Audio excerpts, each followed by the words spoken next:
BJP प्रदेश अध्यक्ष बिहार के उप मुख्यमंत्री सम्राट चौधरी आज फिर मीडिया से मुखातिब हुए और उन्होंने एक बार फिर से लालू प्रसाद यादव के ऊपर तीखा प्रहार करते हुए परिवारवाद का गंभीर आरोप लगाया है। हमारे साथ आरजेडी प्रवक्ता चितरंजन गगन जी हैं। सर, बार बार ये परिवारवाद के आरोप लगाते हुए लोकसभा चुनाव में वो कहना क्या चाह रहे हैं कि सिर्फ आरजेडी ही परिवारवाद की शिकार है, बाकी नहीं? एगो होता है थेथर, देहात में कहा जाता है, समझे ना। एगो होता है थुथुर।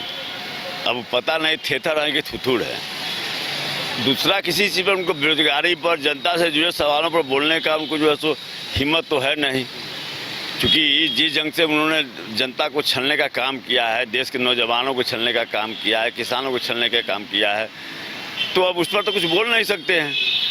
तो अब परिवारवाद पर हमें 4 जगह जो अभी चुनाव हो रहा है पहला चरण में, उनके चारों उम्मीदवार जो है सो परिवारवाद की उपज है। अब जमुई में ले लीजिए तो चिराग जी के बहनोई चुनाव लड़ रहे हैं। यहाँ पर ले लीजिए नवादा तो सीपी ठाकुर के बेटा चुनाव लड़ रहे हैं। औरंगाबाद बाबू लुटन सिंह के बेटा चुनाव लड़ रहे हैं। गया में तो जो है सो पूरा परिवारवाद की पार्टी है, जितना मांझी जी हैं, संतोष सुमन जी के पिताजी हैं। अब इसके बावजूद भी माने परिवारवाद रट रहे हैं, तो समझ सकते हैं चूँकि उनके पास मुद्दा नहीं है, किसी मुद्दा पर जनता के बीच में जाने का उनका साहस नहीं है। अब 2 करोड़ नौजवानों को रोजगार नौकरी देने का जो वादा उन्होंने 2024 में किया था, किसानों की आय दुगना करेंगे जो उन्होंने वादा किया था, स्मार्ट सिटी बनाएंगे, क्या क्या ख्वाब मुंगेरी लाल के हसीन सपने दिखा के 2014 में चले आए। 2019 में लोगों ने समझा कि चलो भाई माने एक टर्म दे दो, तो 2022 का जो है सो समय सीमा निर्धारित किए। अब जो है सो 2047 बोल रहे हैं। 2047 देख लीजिए, मैनिफेस्टो में कुछ है? मैनिफेस्टो में कुछ है ही नहीं। एक 76 पेज का इनका मैनिफेस्टो है, उलट के देखिएगा, उसमें जो है सो कुछ नहीं है जो जनता से जुड़ा हुआ है, कुछ नहीं है। जो कुछ भी अगर है तो उनका फेलियर है। उसमें दे रहे हैं 80 करोड़ परिवार को हम जो है सो 5 किलो अनाज दे रहे हैं, तो ये आपका देन है? यह तो यूपीए सरकार ने बनाया था, राइट फॉर फूड, तो देना मजबूरी है। यह तो उनके लिए शर्म की बात है कि 80,000 जो दे रहे थे, आज भी वो 80,000 जो है सो आज भी इस स्थिति में है कि 5 किलो अनाज पर वह जो अपना जीवन बसर कर रहा है। अगर कुछ किए हुए रहते तो उसमें संख्या कम थी, जिसको सरकारी अनाज पर निर्भर नहीं रहना पड़ता। तो इसलिए जो है सो वो क्या बोलेंगे कि जनता के बीच में वोट मांगने के लिए जाएंगे तो क्या बोलेंगे? कुछ बोलने की स्थिति है नहीं। प्रधानमंत्री बार बार बिहार आ रहे हैं, क्या लगता है प्रधानमंत्री को इतनी सभाएं करनी चाहिए क्या? नहीं, प्रधानमंत्री जी तो 2020 में देख चुके हैं, इतनी सभाएं की थी। 50 हेलीकॉप्टर था, 1 हेलीकॉप्टर पर तेजस्वी जी जो है उनको नाथे हुए थे। तो मात्र माने चाहे जिस रूप में हो, लेकिन 12,000 वोट का मात्र अंतर था। अगर हेरा फेरी नहीं होता तो स्थिति बदली रहती, सरकार हमारी बनती, तेजस्वी जी मुख्यमंत्री बनते, बिहार की जनता ने आशीर्वाद दिया था। अब इसमें जो है सो इतनी घबराहट और छटपटाहट है।